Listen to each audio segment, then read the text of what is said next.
Hello, and welcome to the podcast today. My name's Anthony Lee. My name's Knight. But let's just talk about the structure of the podcast. So obviously we have an introduction. We're going to start out with the recently watched segment, followed by our main topic, which today is... Final exams. Yes, Wait. exams. Still figuring everything out. Probably get an intro song or something. We'll make our own intro song. We just leave that in. Yeah. Let's put the CTV. And we're going to finish... Let's put the CTV theme song. We are going to finish with creative time. We're going to talk about short ideas, film Microfilms. So basically for creative time is we're just going to talk to each other. Brainstorm. Hey, we're already linked up. We're already connected. It's already turning out good. Well, let's get started with the first segment then. Recently watched. Knight, you begin. Okay, so recently, last week... Saturday, Sunday, I guess the time doesn't matter. I watched The Shining for the first time. All the movies I watched this week was because of you, Anthony. All right? Wow. Thank you. You remind me of not Kubrick, Tarantino. Because Tarantino was like... You know, Tarantino's known for watching crazy, ridiculous amounts of movies. Cinephile. Yeah. That's basically what you are. Man, just to a lesser extent. That's a great compliment. So I'd like to make a film one day about somewhere near the tier of Tarantino's, but thanks. And what did you think of The Shining? For The Shining, my favorite scene was when he met the butler. Not the butler, but the waiter. The bartender? No, not Lloyd. When he's in the bathroom? What was the name of the murderer? The dude, the axe killer. Yeah, anyways. So, for those of you who didn't watch The Shining, watch The Shining and then come back to us. Okay, we're done with you. Okay. Oh wait, please don't go. So I like that in the beginning. Okay, backtrack a little. So my two favorite shots, I love two shots or scenes in this movie, is in the beginning to show the exclusion and show what the family's up against. It shows this tiny little car in the vastness of I don't know what state they are in, but their state. Like Colorado or something. Colorado? I thought they were in Oregon. Well, they're somewhere west. Yeah, so I just liked how it showed the seclusion and focused on how the family will have to face, the elements and nature later. I love those tracking shots, and I love the music that goes with it too. The Shining. Oh, okay. Backtrack. 3 scenes from the movie I love. Okay. The one in the beginning, as I said, and like you said, the tracking shots of Danny on his scooter. The tension built. And the sound design along with that as well. Yeah, from the silence of the carpet to the wood. And it's just what happens in normal, everyday life. When you're a kid, you're just scooting around and you don't give much thought to it. But then Kubrick's like, oh, I'm making faces. Yeah, I'm sorry. I'm sort of acting it out. More audio-driven, Night. Sorry. You can't act it out as much. So, basically, he took this idea and let me make a horror movie out of it. Well, he actually read the book, but whatever. Well, famously, and then, the book and the novel, yeah, the movie are very different. But I'll just tell you about my experience with The Shining. The first time I saw it, I was probably like 11, 12. Wow. And at first it spooked me, but I revisited it again probably the beginning of high school, and there it spoke to me more and I thought about it. And I recently saw it again a few months ago. They were playing it in theaters, and that was a great experience to see it in the theater. And some of my favorite things about the movie are just the sense of atmosphere you get from even just a confined space like the hotel. And just Kubrick's films in general, the amount of ambiguity he has in poetry. Yeah, true poetry that he makes with his films. There's so many fan theories on The Shining. It's crazy. You have the bear thing, you have the 42 thing, you have the American thing, you have the Americans killing in the Native American genocide. Yeah, and you have the something other thing. And so I think that's really interesting about The Shining. There's so much subtext there that, like we said, the ambiguity, it lends itself to multiple viewings and a lot of interpretation, which is pretty cool. I'll move on to something I haven't watched recently. Yesterday, I watched Blue Velvet, film by David Lynch. I'd never seen it before. And honestly, I'm just a little lukewarm on the film. I probably need to watch it, like all of David Lynch's films, a good 2 or 3 times. But basically, I'm pretty sure Knight does not know anything about this film. I have no idea. Cult classic that follows, I believe, 20th century suburban America, probably 1950s or something like that. Okay. And basically, this college student, he goes back to his town where his father's sick, and he finds this ear, just an ear. Just an ear? Yeah.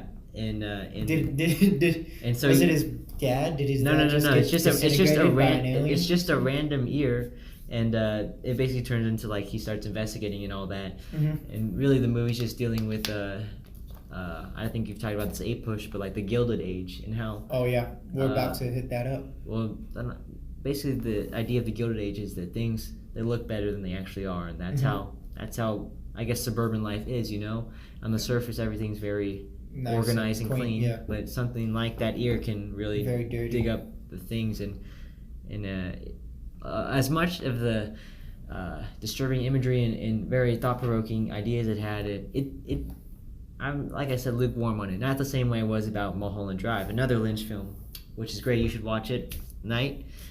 And last night I watched another movie, A Serious Man by the Coen brothers. And I really liked that. I thoroughly enjoyed it, I would say. It's on Netflix.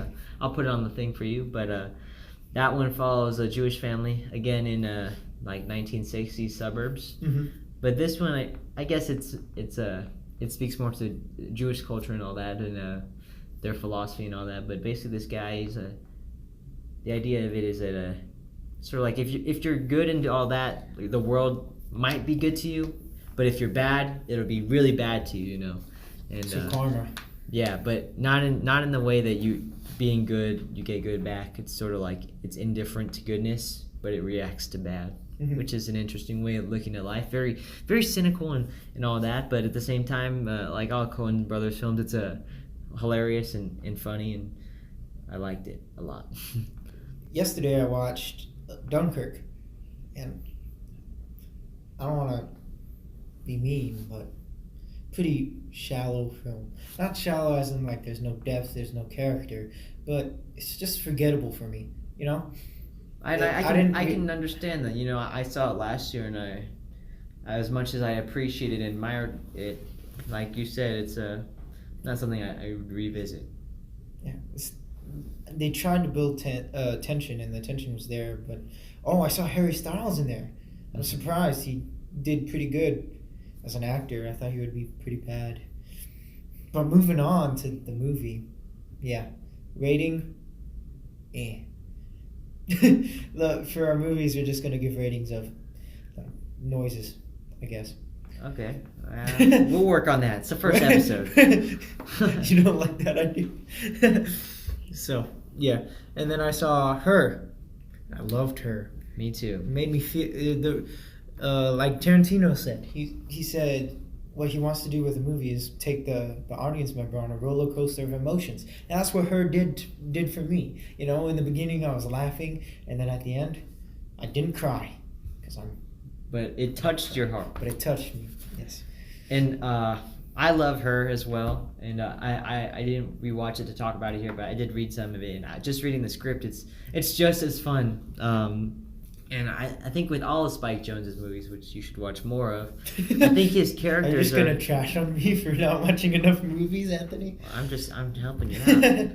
But I feel like we're teenagers, and oh yeah, we're in high school. And I think being a teenager and a Spike Jonze like main character, that's like the epitome of being a teenager. The feelings you have. It made me feel all that sappy emotions when he was meeting Samantha. And I feel just so much about that movie, and the sort of emotions it evokes is very true to our experience, and I really like that movie. Yeah, it's really good. Quote me on this.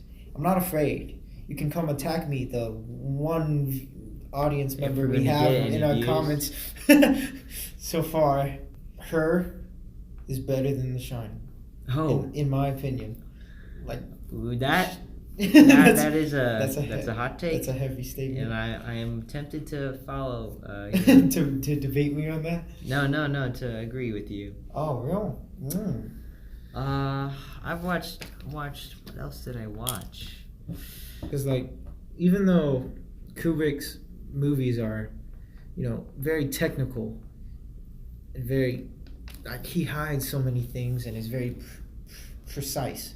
I guarantee that not one thing in Kubrick's movie is just there for the sake of being there. Yeah.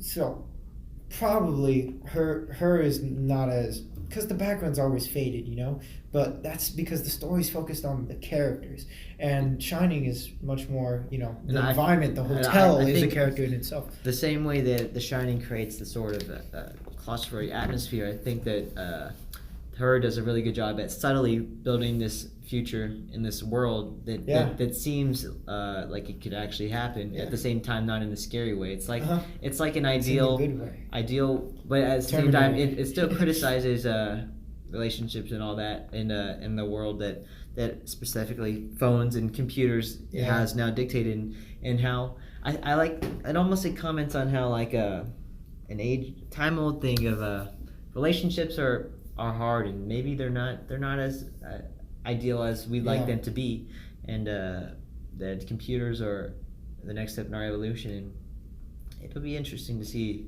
how much of that rings true to life in the future. I love the world building, and if some company comes out with a line of AI intelligence robots and people start falling in love with them, I love how they actually address that question of what would happen, who accepts it and who doesn't accept it, Because when he talks to Paul, I think his name is... what's his name? Star-Lord. Star-Lord. Chris Pratt. Okay, so yeah. How Catherine, right? Catherine, his ex, she thought it was a ridiculous idea that someone could have a romantic relationship with a robot, of all things. But then when he talks to Chris Pratt about it, they don't care. Yeah, like they're like, oh, so okay. basically like like they're talking and he's about to like reveal, and he's like it's an AI, and he's basically just like, cool, all right, bring her along. A lot of comedy in that part too. So it's very funny, very funny as well as heartfelt. Because the divorce signing papers happened right in the middle, so the midpoint where everything changes. Whoa. And so that moment was big because it made him question the whole relationship, and then to have the contrast of Chris Pratt's opinion just helps the character of Theodore and the process he's going through so much more interesting, because it gives him two choices, And I like the entire sequence in the scene with Olivia Wilde's character when he goes on the date with the actual person, and even though it's very much hyperbolized and all that, I think that still rings true to actual dating and all that, and first impressions and all that, and how it's almost like culturally, like you have to act a certain way, and it's very the formal uncomfortableness of it, and how he's kind of being a weirdo, but she kind of goes with it because humans, we desire a connection. Yeah. All right, I'm gonna talk about one more movie. I saw this on Friday for the first time, Requiem for a Dream, and Darren Aronofsky. I'm horrible with names, man. I couldn't tell. I couldn't do what you do. I really enjoyed that movie, but boy, was that a tough watch. Good in a good way or in a a good way? way? Good way. He gets you so in that sort of scene and environment that you feel just as gross as they do. Is it body horror? A little bit, yeah. Because what gets me like out of my seat or feel uncomfortable is that body horror thing. Like I have to show you The Fly then. Yeah, it freaks me out. But in the style throughout the entire thing, just the way he edits things, and even framing. He does this really interesting thing where the characters are like us, right next to each other, but he'll do a split screen where there's a camera here and a camera here. Mm-hmm. So even though they're right next to each other, he's showing their disconnection. I got you. That's pretty framing, cool. Which is interesting. Note. I really like that, and yeah, it's just a movie about addiction in all its forms, and it's really, really touched me, and then made me sad and uncomfortable. Mm-hmm. But I admire that. Okay, going back to The Shining real quick. So, I talked about body horror, right? It really creeps me out. But Shining, I don't want to like discount it because I said it's better. It's worse than Her, even though it is. Okay. Because I'm not saying Shining's a bad film, because obviously it's not. Otherwise, it wouldn't be as acclaimed as it is today. Unless everyone's just sheep.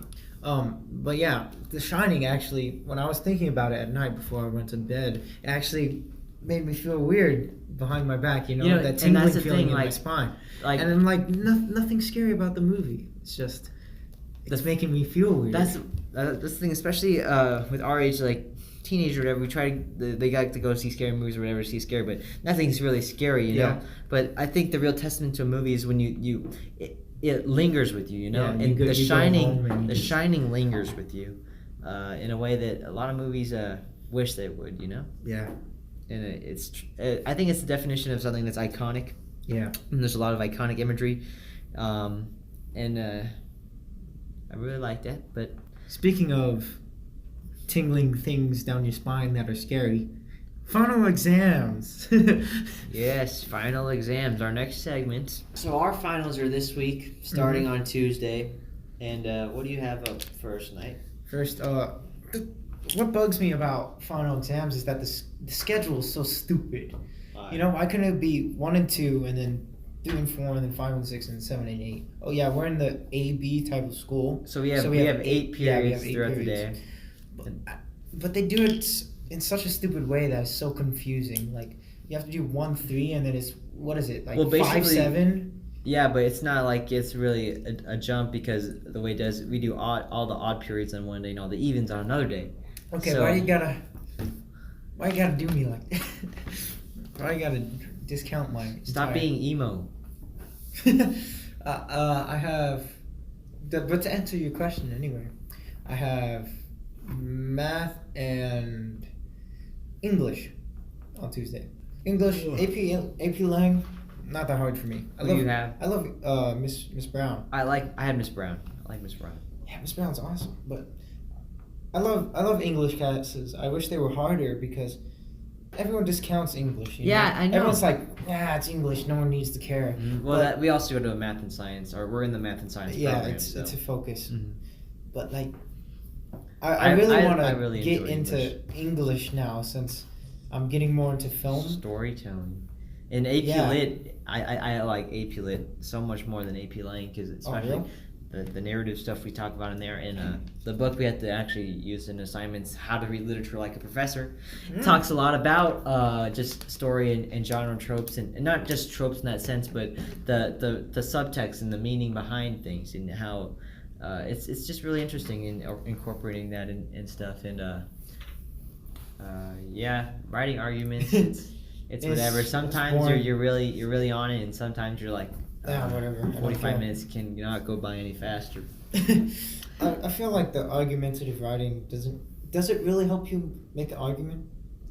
I think with English too, it's not like other classes like math and all that. We're like, all right, I've mastered geometry, now I can do trigonometry or something like that. With English, it's like very cumulative, and over time you don't realize it, but you're forming your argument skills are getting better without it being as noticeable. Yeah, sorry to get off tangent, but with the whole English thing. But speaking of English and film and how it relates to film, have you read any literature about like story and act structure and all that jazz? A little bit. Like I was saying, How to Read Literature Like a Professor kind of covers that, but I like to read them, and the first one I'd like to do is Story by Robert McKee. Yeah. Which I hear is a good one on it. That's exactly what I was gonna say. I want to read over, maybe not winter but summer. We're at a library right now. Maybe we'll go see. Oh, wait! Why you gotta give away our? We're not at a library. We're at a professional recording studio. We're at our own studio that we built. Yep. This morning with our bare hands. We have Rode mics out of the wazoo. We have 5 Rode mics surrounding our faces. Yeah, 1 under our chin, 2 on our ears. You know, we don't need earmuffs. We just put mics up to our ears, and then the radio frequencies just give us the communication. Yep. And back to finals. Honestly, I'm a senior in finals for me or whatever now. All my classes are pretty easy, or I'm taking the easy route at least. And the only one I really got to worry about is Gov, AP Gov, Government, U.S. Politics and Government, which I don't really like that much. I'm excited for that class. Well, it depends. My teacher It's bad. I don't want to say bad, but she's very disorganized, and just the way the entire class is set up, it frustrates me sometimes. And Frustrates. and all the other classes, they got to do this mock election thing that I wanted to do because I knew I would have won the election. I would have smashed that, and we didn't do that. All the other classes are on like chapter 8. We're on freaking chapter 11. She's just like breezing through it. And anyways, Like nonchalantly. yeah, and then math is really easy for me, so I don't have to worry about that much. And all my other classes are banned. AP Bio, basically her review packet is the actual test. She just takes off the review packet thing. And what else? I have weight training. What's the semester exam for weight training? I don't know, but he's probably just gonna test our form or whatever. Maybe nothing at all, because he just likes to watch stuff on his computer. Like yeah, that's it. Oh, and AP Lang or AP Lit, we have to do this short story presentation analysis thing, and I'm making a video essay for that. And I have a lot of content that I want to stuff into this video essay, but I don't know how long I can make it or not. Whatever. Make it a half an hour. and yeah, the rest of my group, they're just analyzing a passage from it, and they're doing the rest of the crap like writing practice questions or whatever for it. So I got the main thing that people are gonna see and really digest from it, which I like. Do you feel like finals are a good way to test someone's knowledge? You know, because the school district makes and schools in general, I guess, makes the final exam seem like this is the test that shows if you have been learning or not. And do you feel like over, what is it, how long is a semester? 3, 4, 5 months? Well, you see, that's the thing about classes in general, and like, someone might have an A in a class, so maybe they just have an easy teacher, and that's how final can maybe actually judge it. At the same time, the test or whatever, like you said, it's very subjective on. It's very stressful. It's not good for students. Yeah, a lot of things about being a student and a teenager in general is stressful at the moment. But perspective, it shows like honestly, nothing really to worry about, and I just appreciate the time I have right now. Yeah, all the free time that to watch movies. Do you study for finals night? Nah. I've never studied for finals either. I used to study for finals. How do you study? Yeah, okay. I forgot. I do have one class to worry about as well as anatomy. Anatomy is going to be pretty ass, but we'll see how that goes. Anyways, how do you study night? How do I study? That's why I don't study that much anymore, because I don't have the time to study the way I used to. Like in middle school, I used to be balling. I used to get hundreds on my semester exams because I would just study the hell out of them. I would like for whatever test was following the next day, I would just sit down at a table, just a silent room. I do my best studying or like doing my homework, whatever, in a silent, which is very weird because most people, they need background music or whatever, or like listening to a podcast. I can't listen to a podcast when I'm working because I like to listen to what they're actually saying, Oh, I got you. And music, I only listen to orchestral music, no words ever. So it's easy. Or horn solos. I play the French horn. Okay, so the way I used to study, right, silent room, and I would just sit down and then just look at this, like whatever they gave me, study guide or book, until I memorized it inside and out. So I would sit down for an hour just looking at it, repeating it over and over, writing it over and over again, whatever I needed to do. And I just brute forced my way through whatever they gave me to study, or just the textbook in general.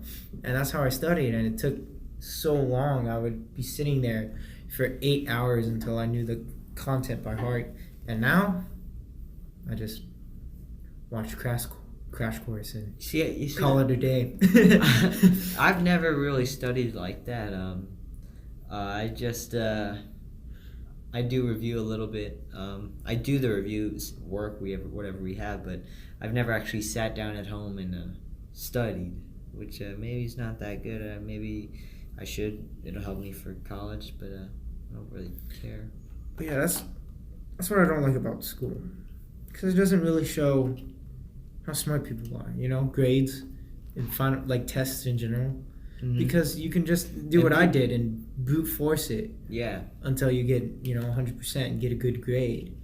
It just shows how hard you're working. And I think that just brings up a bigger question of how effective schools are. I think schools are better as to not so much in the sense of institutionalizing us, but yes, it is. Like we're trained at a young age to be quiet when someone older is talking, to do our work and to do homework and things like that. It's subliminal messaging almost, or like they're the Pledge of Allegiance. Brainwashing in a sense that's not as bad as brainwashing seems, bad. But yeah, things are instilled in us. Mm-hmm. Well, it's a learning institution. So we are being institutionalized. Mm-hmm. So I guess school is first, behavior first, and education second. I guess schools the bigger question of what school's for is just to make sure people can become, or like integrate into American society. School prepares us to be workers. Follow the bell, follow what you're told. And I do think something, I guess, good about finals is, at least in my experience, I've been in places where there's a lot of pressure. I need to focus, laser focus, and an exam is the same setting, so I guess it prepares you in that sort of way.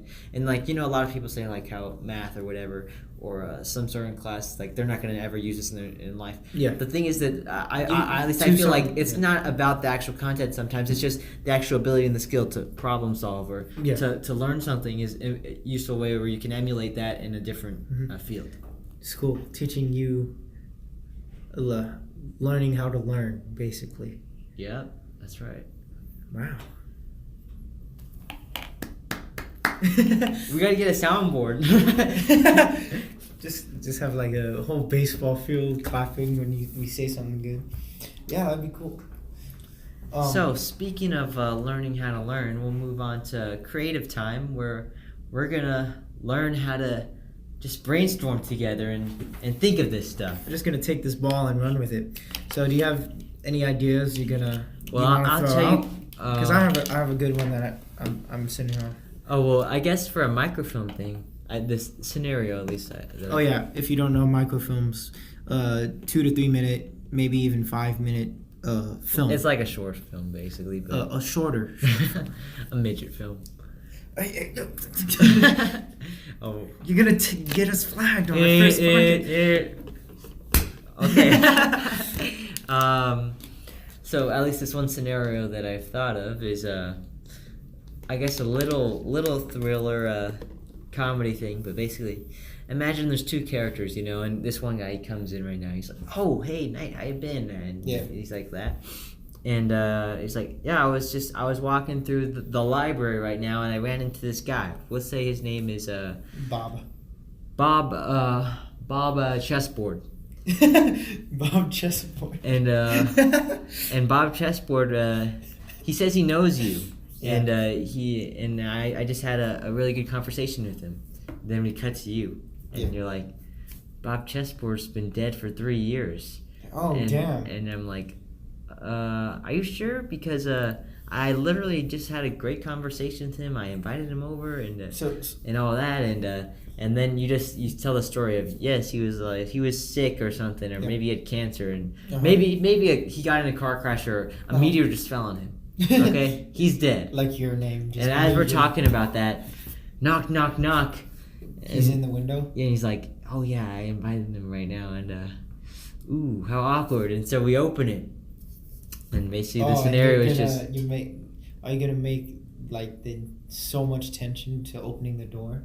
Yeah, that. I feel like that's a good point to really drive up the drama. A great part of tension. I feel like this can go two ways with tension, or also comedic, just the way it's played with the actors. But we don't have actors. But you don't need actors. Anyways, you just need a good story. And I don't know what would happen after they actually meet Bob Chessboard. So would Bob Chessboard be Billy Bob Chessboard? You forgot. Oh, maybe it's his son or something. Oh, it's the son of Bob Chessboard. We didn't know that.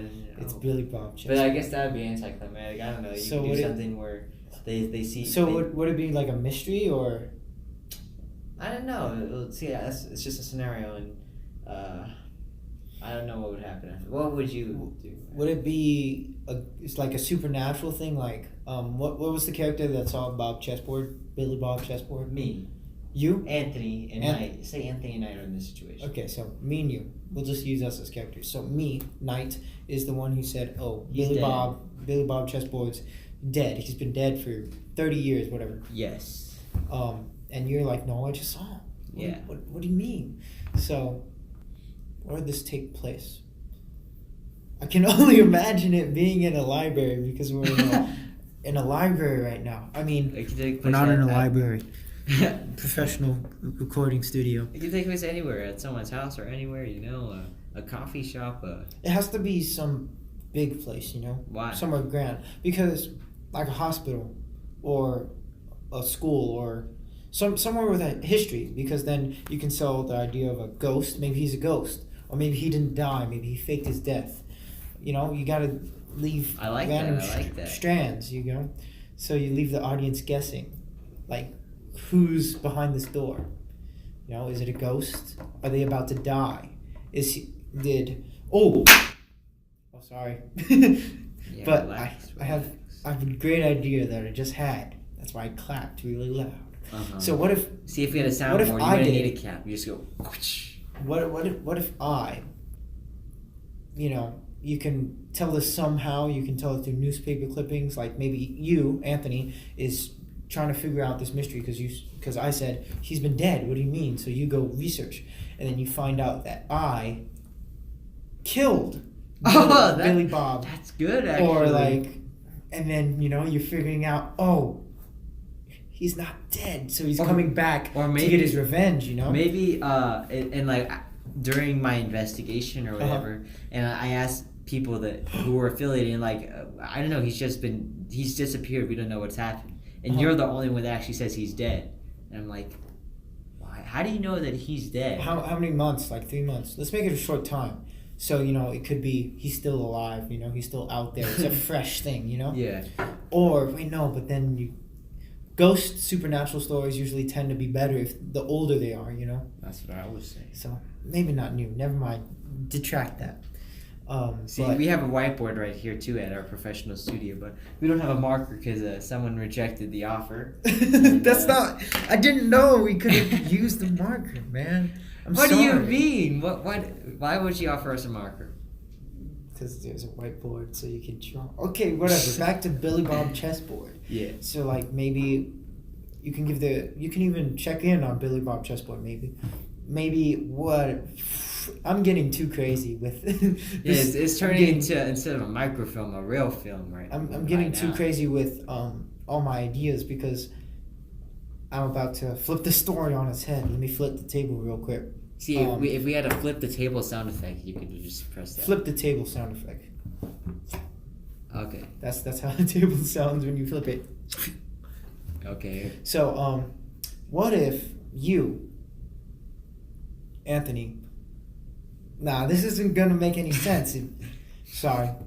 But let me just say it out there for the sake of you guys knowing. So, me, Knight, I thought I killed Billy Bob Thornton. Maybe I did. Maybe it's just a ghost. Who knows? And maybe you You are Billy Bob Thornton. You see now. Not Thornton. Chessboard. What the hell? You're thinking of the actor. It's two. The actor Billy Bob Thornton. Yeah. Oh, real? Yeah. That's an actor? Yeah, he plays Bad Santa. Oh, my bad. Chessboard. Billy Bob Chessboard. How long have I been saying Thornton? I honestly don't remember. I just knew it was wrong, but I didn't want to correct it. Yeah, no, that twist is too much. You know, but I also like this reminds me of this movie you should see, Eyes Wide Shut, where basically the Tom Cruise character in the movie is basically poisoned by just the thought that his wife wanted to cheat on him but didn't. Uh-huh. And like that, now I'm poisoned by the idea that I saw this guy that you swear is dead, and it just creates this barrier between us. What if lovers, when they go to just open kidding. the door, maybe instead of the question being like, maybe that could be the conclusion for the short film or like microfilm, whatever, and you open it and then it just cuts to black, so because people's imagination, Oh yeah. Okay. So maybe worst enemy. Yeah. Maybe like we're having a big conflict about it, and then we finally get that knock, and I think my brain's trying to find a conclusion to the story, and it's just all my conclusions are bad. You see, I have a problem with endings too and conclusions. It's hard to end something. It's also hard to begin something. The middle's everyone's favorite part. It's the journey, right? Yeah. So, what I was thinking, maybe just throw this out there, maybe Billy Bob Chessboard Thornton. Bob Chessboard was his name. Okay, I wanted to say Billy Bob Chessboard. Anyways. Okay, Bob Chessboard. What if, I don't know, just ignore Bob Chessboard. So, what if you killed me? And I'm just haunted by what if you go crazy from the fact of maybe everyone's saying Bob Chessboard died. Bob Chessboard died, and you go through the newspapers and you're seeing that he died, you're finding all this evidence, whatever. Or maybe he didn't die, maybe he just went missing. So you can leave it more ambiguous. And then you're like, no, I saw him.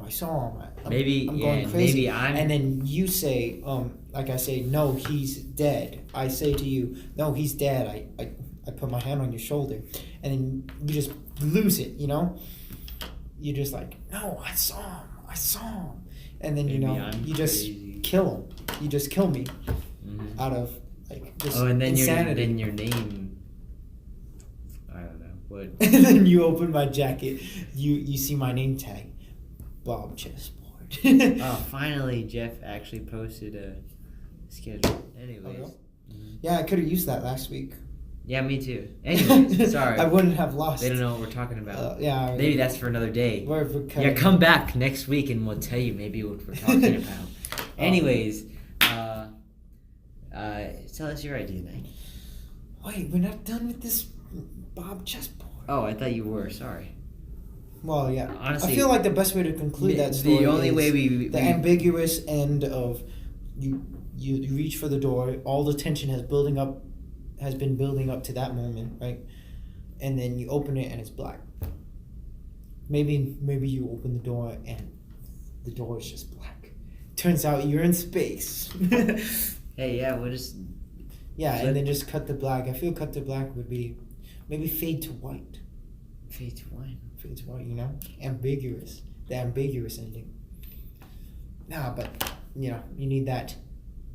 And then you can use a L cut. L cut is when you take the audio and you can look up what an L cut is. Yeah, if you don't know what L cut is, get out of here. Hey, don't be mean like that. We need to be inclusive. So, look up what an L cut. Look up what L cut is. So like you just want to hear the sound of the door first. Yeah. So when you cut to black, right? You take the handle, right, and then maybe for a few seconds you just linger on the hand, and then maybe the window, and then like boxed in by the door, so they're trapped by what's behind the door. The mystery. So how boxes symbolize containment. Mm-hmm. So maybe at the last shot you see them, and then they're in the frame of the door. So they're trapped by the insanity, the mystery of who the hell is Billy Bobby chessboard. And they reach for the door, they open it, and then you hear the click as an L cut, and it the click of the door handle is what signals the cut to black. I like that. All right. You want to elaborate? Well, I feel like Dang, your story was way more interesting than my story. I feel bad now. well, let's see what yours. I have another one too afterwards. That's why I have. My idea is simply, it's very, very simple. It's based off of one visual idea I had that would be smart. Not smart, but why would it be cool? So I was thinking. Don't you know, or do you ever heard like can't do it if you think it's cool? You gotta do it. It's about the story. I'm just kidding. Anyways. Okay, I elaborated on it. Okay, so what I was thinking about was, I watched a video about forced perspective. Like so forced like perspective in the Lord of the Rings, is the Lord of the Rings. Someone's far away, right, and you can squish them with your fingers. Like in the Lord of the Rings. That happened in the Lord of the Rings. Yeah, when they're in the When did that Hobbit happen? houses, when they're eating I gotcha. Gandalf's. That's crazy. You know how they had the whole set move with the camera in order to keep it? Very cool. That's so crazy. What you can do with a couple $100 million. Very cool. So my idea was basically just on that forced perspective thing, and what you can do, not like the Lord of the Rings, just to show different creatures, right? Hobbit, short. Not just to do that visually, but what can forced perspective do in a story? And obviously you're small, you're weak, you're losing. And then when you're big, you're winning, or you have the command, right? So what I wanted to do was have two people in an argument. And basically, whoever's talking is in the foreground, right? They're big. And then, or maybe they both start even. So they start the argument, they're fighting, they're on even playing fields. And then whoever takes charge, one character, let's name these dudes. Character A is Jeffrey. And then character B is Linda. All right. So let's say Linda tells Jeff, she's winning the argument. So eventually he goes into the background. Let's say there's a food table, I guess. So he goes to get food. And then now she's in the foreground and he's small. He's losing the argument. So it's basically to get the audience to relate to what the character is saying, Linda is saying. So right now you're relating to what Linda's saying. She's in the foreground. She's winning. You're supposed to agree with her. And then maybe halfway through the argument, you cut to his perspective. And now he's big. And then she's small. And then now he also gives valid argument. So this doesn't work if if one of the arguments is valid and one of them aren't. So the thing is, what you have to do with this entire idea is, with forced perspective, they can't actually be looking at each other, Like they have to be looking, because say they're 10 feet away from you on your left, the other actor, you still have to look forward, and through the magic of movies, it looks like you're looking at them from a big thing. So it's just, it's I guess magical realism, what you would call that sort of style or scene, because it would be. Do you understand what I'm saying? Yes. So now that you have this, do they understand? So basically, whatever the arguments, I explained the whole concept where this started from. So I took that and I'm like, what if this argument was from two people on a team of like speech and debate or like varsity quiz, Mm-hmm. And then I had this idea of an opening where it's just black and then it starts with the J cut with an announcer, right? And then you just go real fast with a push through the aisle up into the last final question. It's tied, neck and neck and whatever, and then something dramatic happens, and then they lose, of course, and then they go back to their break room, and that's where the whole argument scene comes in. And I will title this Debate. I like that. See, I have a hard time with titles. Actually, it's hard, at least for me, to think of something to, like I guess, a thesis for my story. You know, almost like a title that. No, it can't be that hard. How can we name the Bob chessboard?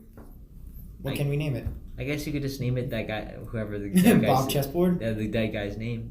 Yeah, that'd be a good thing. Or chessboard. Yeah, just the last name I was about to say. To symbolize. Oh, if his name was actually Bob Chessboard. But okay. To symbolize, the strategy, the playing, the conspiracy, I guess. Or you could. I was thinking. Maybe something with a door.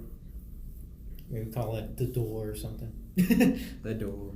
Or the handle. Or the handle. Because he can't handle the mystery. Oh, hey. And the last shot is of a handle. Hey, that's good. Maybe like in the film you can. No, it just got dark. I don't know, but you can show like he misses a door handle or something like that. Yeah. Visually representing he doesn't have a grasp on life. Oh, we could also Interesting. We could also do. Screw my bad story. Let's go back to Bob chessboard. Oh, okay. So I just had a great idea. So you said struggling to reach the handle, right? Mm-hmm. So what if change our whole ending? It's not both of them working together to figure out who this is. Maybe whatever the mystery. It's more. Okay, let me think. Okay, so you, right? It's you, me. I'm the murderer. You're the crazy dude who's going crazy from the dude. cute. The dude who's going crazy from the mystery, and then someone's opening the door, right? So or knocking. I supposedly killed Billy Bob. Chessboard. So let's say you want to figure out. You're so driven by this mystery, right? You're going and saying you have to open the door. So instead of me reaching for the door, which I think is the way we had it, you reach for the door. But when you go to reach for the door, I drag you out, and then you're just struggling to reach for it. And then, that's where I kill you. And then maybe you don't know that I killed. Oh. And that's how you realize that I killed Billy Bob chessboard. Or I would... so like imagine like it's me and I'm going for the door handle and in the shot you only see like the handle in my hand, and as I go for it, you hear the noise, my hand drops, and then it cuts. You stab me from behind. You were the murderer. An axe. Okay, whatever little stabbing tool that Knight would like to use. Yeah, what can we symbolize with the what's since this betrayal. Story is based on mystery. Betrayal, mistrust. What is symbolic of that? Or maybe we can. Crooked knife. It can be maybe not just a symbol, but a callback. Maybe throughout this thing we have a different sort of tour. Maybe we're doing something that involves a stabbing. Or like when you're flipping through the newspapers, you see that Billy Bob got killed by a blank, and then you get killed by a blank. I see. What I was thinking is more like maybe like when I go to visit you, or say we're living together, like you're working on like a screwdriver or something like that, and that's the screwdriver that you end up killing me with, or like you're cooking an object of significance. Yeah, and they don't know it until the end. Hey. Or we could just make it something symbolic. Hey. Or call back to a movie. Is there any callback we can put in there? Cinephile? An axe from The Shining. Whoa! Full circle. Or that knife from Psycho. Or you can. I feel like a twisted machete knife. From Friday the 13th. Or from Machete. Machete. I feel like a twisted knife would be the best way. Like the best murder weapon. Why? You get what I'm saying? No? Explain it. Okay, so it's just the swivelly knife, I hope everyone understands what I mean by that. It's like a thieves dagger. Use your words, Nate. Like a thieves dagger. Tell a story. I just did. So, like a thieves dagger, So it's like untrustworthy. You know, it's just like a scoundrel, someone who's dirty, who's evil. I guess that's what I see when I see a twisted dagger rather than, you know, a normal dagger. It's pristine, it's sharp, but the twisty dagger's ugly. You know, it's brutal. It goes in there and then you just maul your. Or just the act of stabbing someone and then twisting, because then the wound wouldn't close. Maybe he does that.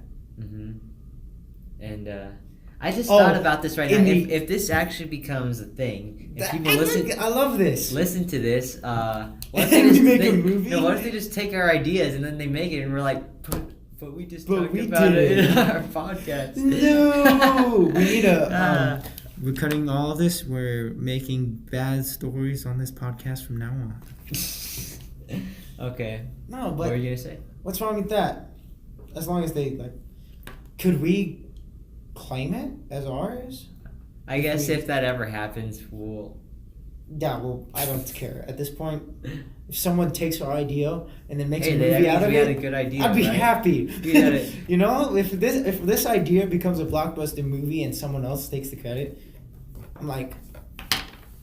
I kind of wish at least I was on set or something. At least give me a job. Give us some money. These struggling film lovers a job in the industry. Yeah, at least if you're gonna take our idea, just help us out. Get Knight a new tripod. Yeah. Oh yeah, I wonder what happened to. What happened? Anyways, if you want to know what happened to my tripod, visit my vlog at the Night Stuff YouTube channel. I guess this is a good. Speaking of that, plugs. I'll plug me now. You can follow my YouTube at Anthony Lee, not the P90X guy or the Iron Man cosplayer, but the other Anthony Lee, and Instagram at Anthony T Lee, Facebook at Anthony Lee, Twitter at the Cheddar Goblin, Snapchat at capital T period Baggins. So I won't go as in depth as you, but basically Instagram is the night with a K and then FP, all undercase, and then my YouTube, the night stuff, it's and then capital K with night and then space and then capital S stuff. If you do not do it that exact way, I do not pop up. So please. And we'll try to put links in the descriptions or wherever we're going to put this thing we made. Thanks for listening to this, and we will think of a title next time. But hey, comment or something what you think we should add or change, or titles, intros, whatever. What should we name our podcast? Suggestions for recently watched would be nice. Yeah. Night and Anthony's podcast, but it doesn't quite have the ring. We're gonna get a soundboard and we're gonna end with a fist bump, but for now, fist bump. Silent fist bump.